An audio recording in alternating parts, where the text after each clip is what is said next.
Viva Voz, com Vera Magalhães.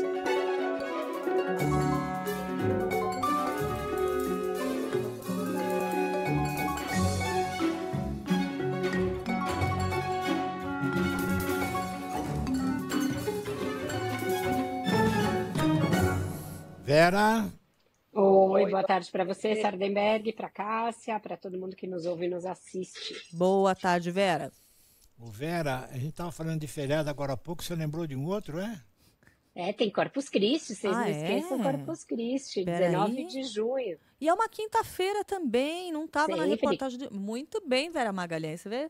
A Vera está atenta aos temas importantes, todos eles, não apenas os da política, mas também os feriados de 2025. Ela escreveu uma coluna dizendo assim, bom, será que agora, depois do carnaval, o Brasil volta a funcionar? Já estamos pensando em feriado, Vera. Pelo jeito não vai ser agora, vai demorar ainda um pouco mais. E a reforma ministerial? Agora ela vai nesse pós-carnaval ou vai esperar o próximo feriado? Ela está esperando o próximo feriado, viu, Sardenberg? Tudo muito incipiente e um desbalanceamento, por assim dizer, na reforma, né? O que foi feito até agora foi para contemplar o PT. O PT ficou com o Ministério da Saúde, a Anísia Trindade não era uma afiliada do PT, apesar de ser, ter o aval ali do partido e ser ligada diretamente ao Lula, mas ela não era uma militante do PT. E agora a gente tem um deputado do PT, que é o Alexandre Padilha ali, e a Gleisi Hoffmann indo para a articulação política. Então foram duas mudanças que contemplaram o próprio PT. E agora os demais partidos começam a pensar, e o meu, né? E aí tem alguns antes de outros na fila. O PSD do Gilberto Kassab é um partido que está na fila para ser mais bem aquinhoado na reforma ministerial. Eles acham que não tem o peso relativo ao que eles ocupam hoje em termos de bancada na Câmara, no Senado e também prefeituras, governos, a importância que o partido tem. Então, o Lula deverá se reunir nos próximos dias com o Gilberto Kassab para discutir o tamanho e a qualidade da participação do PSD no governo. O Kassab até começou a refazer aquela fala dele de que o Lula teria muita dificuldade de se reeleger, que se hoje fosse a eleição não se reelegeria, dizendo que ele tem grandes chances de se recuperar. Quase como que diz, tem grandes chances de se recuperar se contemplar o PSD a contento. Então, tem essa pendência aí com o PSD, que também deve desencadear outras com a União e com outros partidos.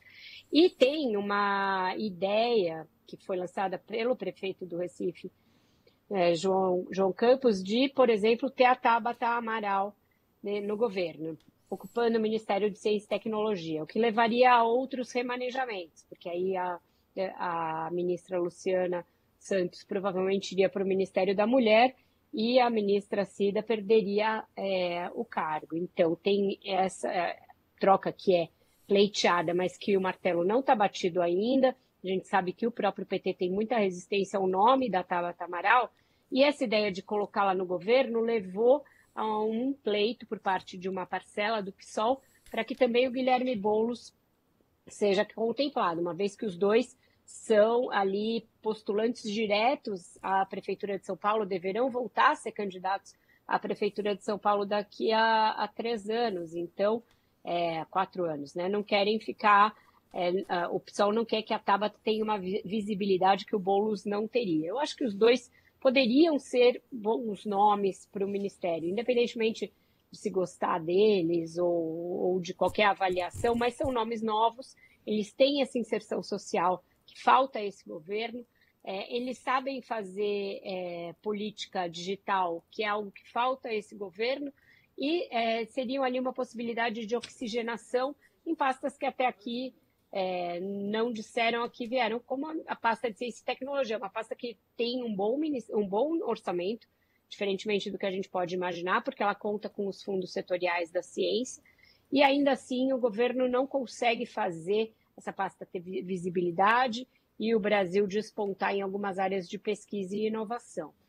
Em relação ao Boulos, eu tenho dúvida do que está se falando, porque se fala muito dele ir para o Palácio, no lugar do ministro Márcio Macedo. Tenho dúvida se isso seria bom para o futuro político dele e se ele teria alguma coisa a agregar ali, num palácio eminentemente petista, você colocar alguém à esquerda do PT. Não vejo muito sentido nisso.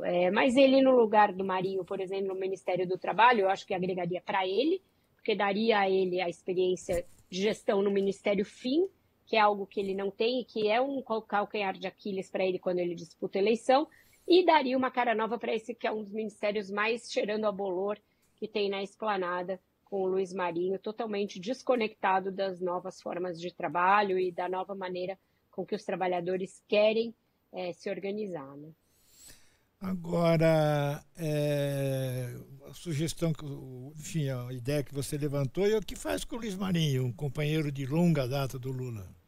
Esse é o problema do Lula, né? E é o problema grande do Lula 3. Ele está tendo muita dificuldade em fazer as trocas que precisa fazer, e aí quem diz que precisa fazer não sou eu, basta olhar as pesquisas. O governo está sofrendo mesmo entre aqueles que elegeram o Lula. E deixar companheiros de longa data na chuva. Acontece que o sindicalismo mudou radicalmente, aliás, a maioria dos trabalhadores nem sequer quer se sindicalizar. O mundo do trabalho deu 1000 voltas em torno do sol enquanto o PT ficou fora do governo, e o Marinho já mostrou uma desconexão, uma dificuldade de fazer política pública nesse novo cenário. Tanto é que o projeto dos aplicativos está lá dormitando em alguma gaveta do Congresso, e agora ele teve de engolir a história do saque aniversário que ele não queria. Então, eu acho que as evidências falam por si. Eu acho que o momento de reforma ministerial é a hora de você olhar quem está tendo uma boa performance, uma boa entrega, e quem não está, e não é quem é o seu companheiro de velha data e quem não é, né? Tá certo. Vera Magalhães, obrigado, Vera. Não, peraí, deixa eu te colocar numa história aqui. Que medo. Não, que é o seguinte, sabe que nós temos aqui uma espécie de um concurso com os ouvintes que é a melhor, pior piada. Ixi, aquela que é tão ruim que dá a volta e fica boa, sabe? A melhor, pior piada. A gente estava falando agora há pouco que a escola de samba lá, a Mocidade, usou cachorros robôs. Isso. E é os mesmos cachorros robôs que são usados pela polícia. Né? Pela GCM aqui em São Paulo. Pela GCM aqui em São Paulo. Né? Eles têm um visor que pode fazer reconhecimento facial, por exemplo, e tal. Né?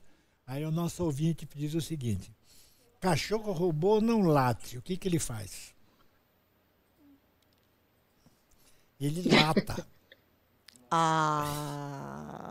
Olha! É horrível. Horrível. Essa daí merecia o troféu Leandro Gouveia. Porque o Tinha cachorro que tocar roubou lá. Porque realmente. Eu tô em dúvida se ficou muito bom e deu a volta. Não deu a volta. É terrível, gente. Terrível. É só ruim. Mas só ruim.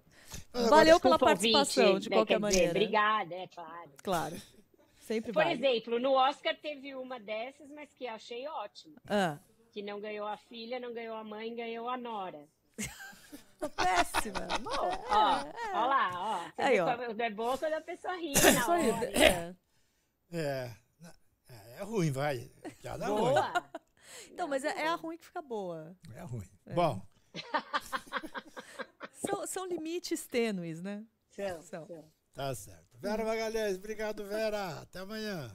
Até amanhã, gente. Ótimo jornal para vocês. Até mais tarde. Até mais.